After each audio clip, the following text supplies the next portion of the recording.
Hello everyone and welcome to another Ben 10 show. That's where I preview all 10 Premier League games and an attempt to do that in 10 minutes. Now, caveat straight up from the start, what I'm going to say is I'm currently standing at 122 potential absentees this weekend. So you're going to have to bear with me, and the chances are I may slightly overrun. I want to kick off today's show with regards to the FIFA 5-day ruling. That's been the hot potato over the last few days. Good news if you're a Wolves supporter. Raul Jimenez, Wolves have come in agreement with the Mexican FA and he has been cleared to play this weekend. Also, Newcastle in agreement with the Paraguayan FA, cleared to play. However, there are still question marks and ongoing discussions with Premier League clubs and the Brazilian players with regards to their availability this weekend. Of course, that will affect the likes of Manchester City with Edison, Gabriel Jesus, Liverpool, Fabinho. We know Firmino is absent, but also the goalkeeper Alisson. So bear with me. I will plod on as best I possibly can. And where better to kick off than the early kickoff at Selhurst Park. Great news for Crystal Palace. Patrick Vieira confirms that summer signing Michael Oloisi has trained over the international break. He joined with a back problem and he is in contention. Whether he's fit enough to start, I suspect he probably won't be. But like I say, he will be in the matchday squad. There's also a chance that we could see Will Hughes in that starting 11 for Crystal Palace, particularly as Jeffrey Sloop has returned from international duty with a hamstring problem.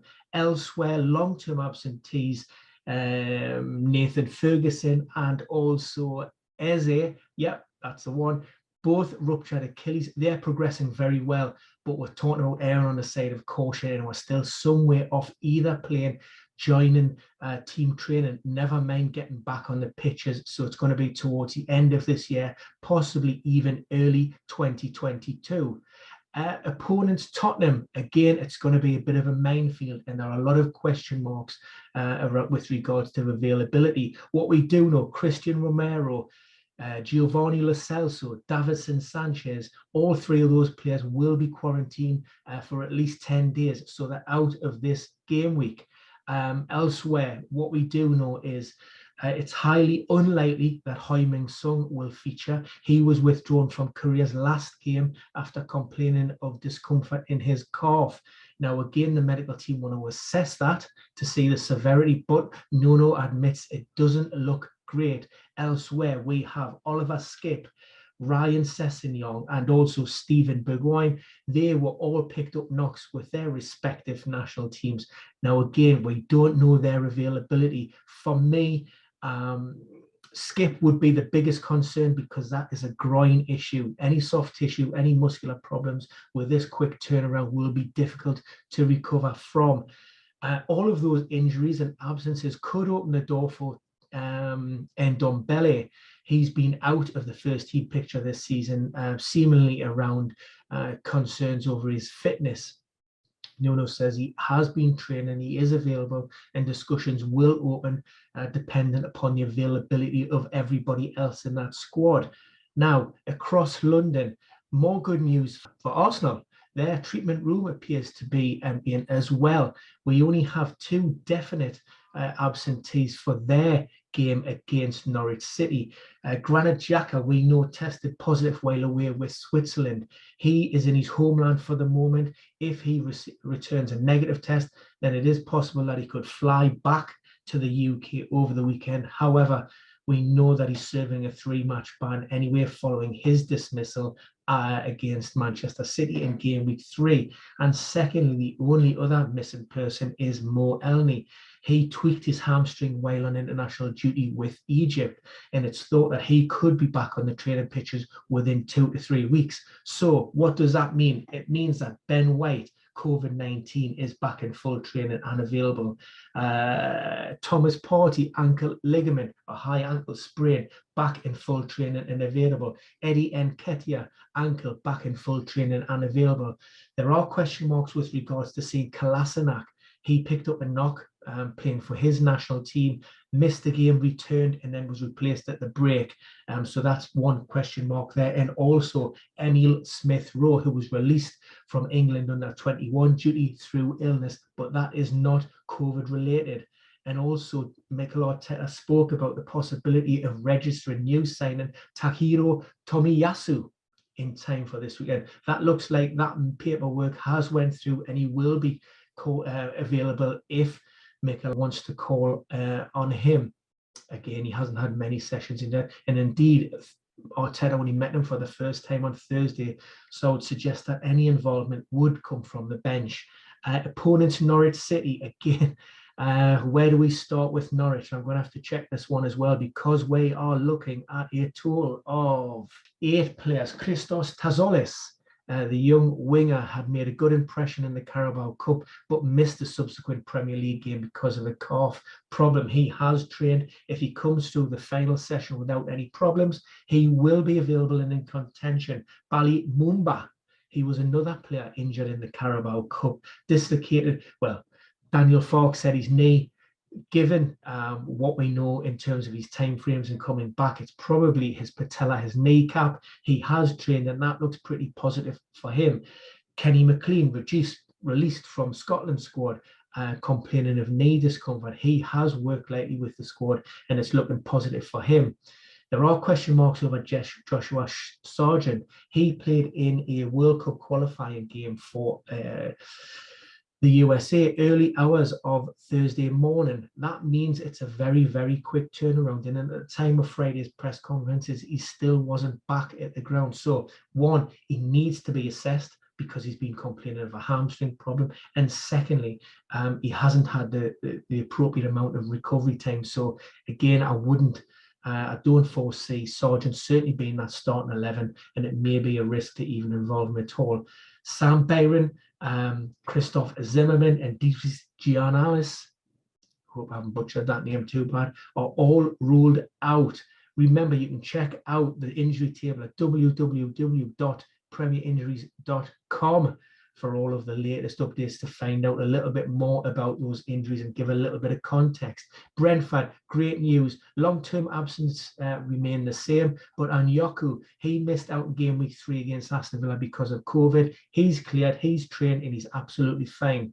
For visitors, Brighton, Tariq Lamptey came through an internal 11v11 bounce game without any problems, unscathed.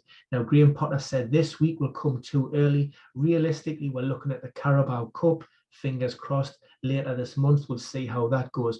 Of course, the fullback has been sidelined for several months after having surgery on his hamstring. Solly March missed out game week 3 again with another hamstring issue. He has trained, but only got a couple of days under his belt. Again, that's some kind of indication that he's probably not ready to start and may have to occupy a place on the bench. Jacob Moda, providing he's okay after the midweek game against Liverpool, should retain his place in that team. Aaron Connolly missed out for the Republic of Ireland with what was described as a slight glute problem. He had light training on Thursday, looking to step that up on Friday, and if he comes through without any reaction, he could be in the squad. Too soon for Dan Burn, and Jurgen Lockyer is back in the Seagulls fold. He's not ready yet in terms of his fitness. Of course, he spent quite a while away at the MLS on loan, but Graham Potter did speak quite highly of the young player and still feels that he's got a lot to offer, and he has got a future at the club. Leicester City, another manager, Brendan Rodgers, thankful of the international break. Again, it allowed players to come back into contention. We talk about the players who are definitely out. Wesley Fofana, not due back until 2022. And also James Justin, probably late October, early November, due to that ACL rupture. Ayoze Perez is suspended, serving the second game of his 3-match ban. Now, on the positives, we have Ryan Bertrand, cleared following COVID. He could come in for his full debut. Yannick Vestergaard, again, another new signing. He's strained knee ligaments on the training pitches, but he has trained. The caveat is he isn't 100% in terms of his sharpness, so it's unlikely maybe it's him and Johnny Evans could be risked in the same game because Johnny Evans has been managing an ongoing foot condition, very painful plantar fasciitis since the latter part of last season, around March to April time, and that's hampered him. But he did return through the international break. He didn't join up with Northern Ireland, and he's back in contention. The only other player that I failed to mention would be Ricardo Pereira. He was forced off at Carrow Road after tweaking his hamstring, having supplied that cross, I think it was for Jamie Vardy in the opener, but he's been great. No adverse reaction to that, and he should be in contention. Visitors, Manchester City, we touched upon the two Brazilians who are question marks. The only other players that we really need to discuss would be Phil Foden. We've seen pictures of him training on sand this week, and we covered this on another podcast, so please check that out with Raj Brea from 3CB Performance. Too soon for him, although he's had one full session with the group. Kevin De Bruyne could make the matchday squad. He's been taking part in single sessions and team sessions, and also working with the under-18s, so that's a positive on that front. There were concerns with regards to IREC report over the break, but that was fatigue related. And Zach Steffen, he's a COVID issue. So if we do have, if an eligibility under Edison, then it could be that Scott Carson is in between the sticks for City. However, I still expect City to keep a clean sheet. I'm not really favouring Leicester this weekend. Manchester United against my boys, of course. The welcoming return of Cristiano Ronaldo. Ollie states that the Portuguese star is back fully fit and ready to start, although he wouldn't, obviously he's very coy on whether you'll actually be named in that starting 11. For the record, and I've made my opinions known on social media throughout, I think he starts on the bench. Don't at me, that's just my opinion, and for the reasons why, you can check out all of those YouTube videos and on my timelines. But what we have Scott McTominay had groin surgery, progressing very, very well, and could be risked and put in the squad on Saturday. However, it's my thoughts that Ollie may just hold him back. There's no need to risk. We've got a lot of players in that position who can come in and cover. Fred, he's one of the ones that we won't know for it later. Jadon Sancho released from England due to minor knock, absolutely fine, no problem. Dean Henderson, he's no longer feeling the effects of COVID and he's training normally. However, I would still expect David De Gea at this point to retain his services in goal. And Marcus Rashford progressing from shoulder surgery, maybe training with the group towards the end of this month with a return by mid-October. The Saints, Will Smallbone, ACL, joined with the group in aspects of first team training on Thursday for the first time. It's still going to be a slow process, but a real positive with regards to that. Shane Long tested positive with the Republic of Ireland, so he's definitely out. And also Theo Walcott suffered a minor muscular problem, which also keeps him on the sidelines. Stuart Armstrong taking a little bit longer than initially thought to get over a calf issue. So again, he is out. However, none of those players severely affect that Saints lineup. Now, they welcome West Ham United down to St. Mary's, and David Moyes, surprisingly, has a pretty much a clean bill of health.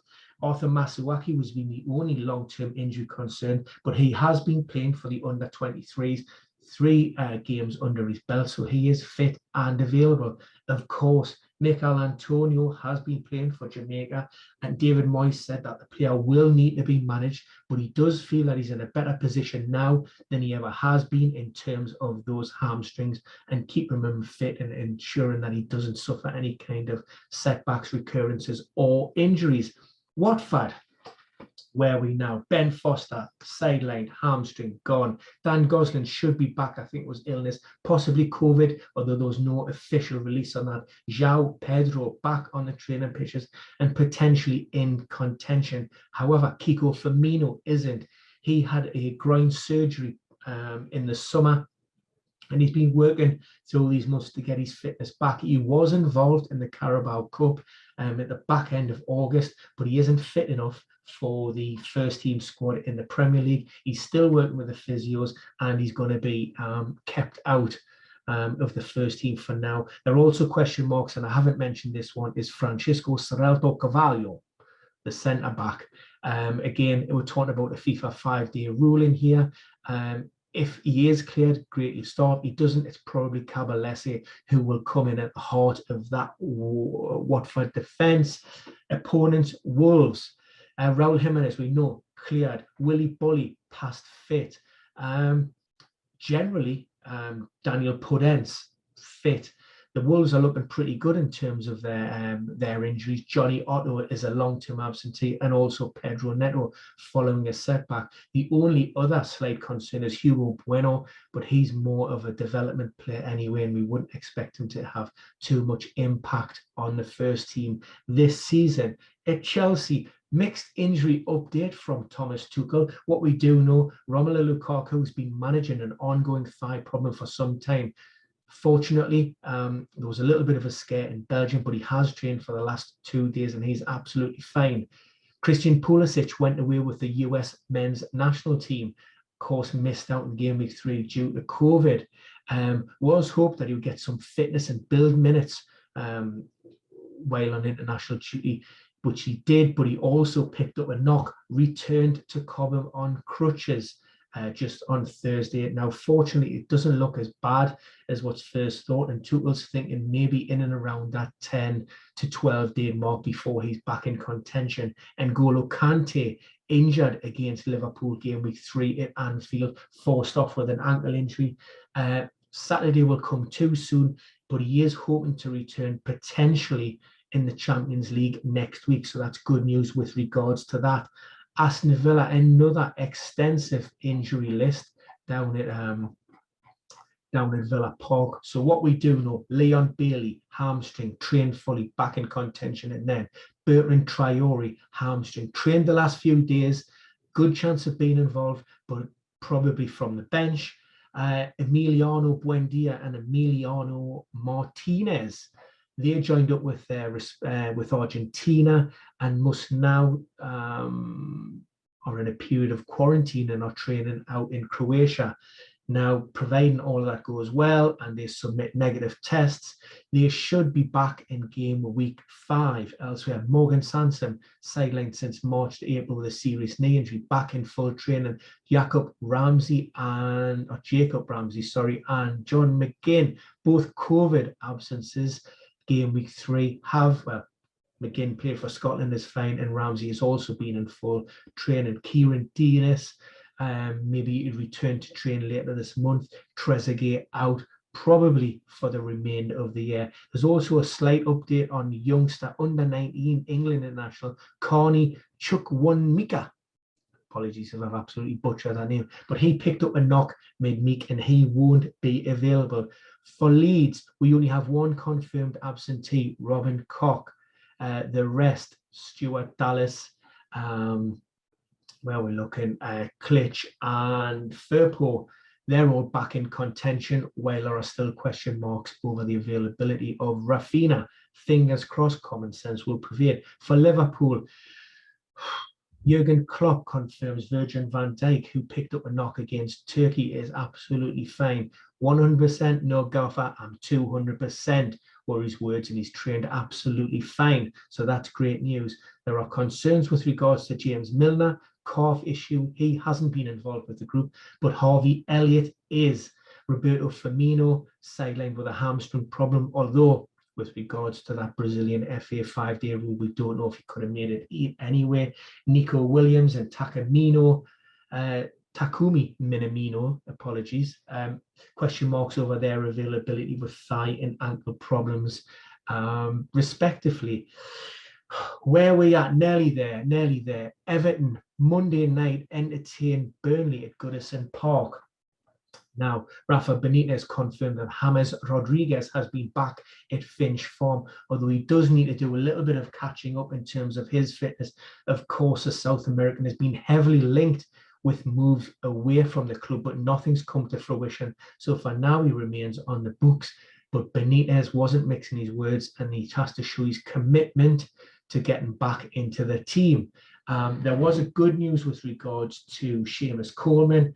He picked up a hamstring issue playing for the Republic of Ireland. Not as bad as first feared. And if he comes through training this weekend, he could line up against the Clarets. Ben Godfrey and Yerry Mina back in full training. Dominic Calvert-Lewin, he's been managing an ongoing toe problem and also a thigh issue that kept him out of the recent England internationals.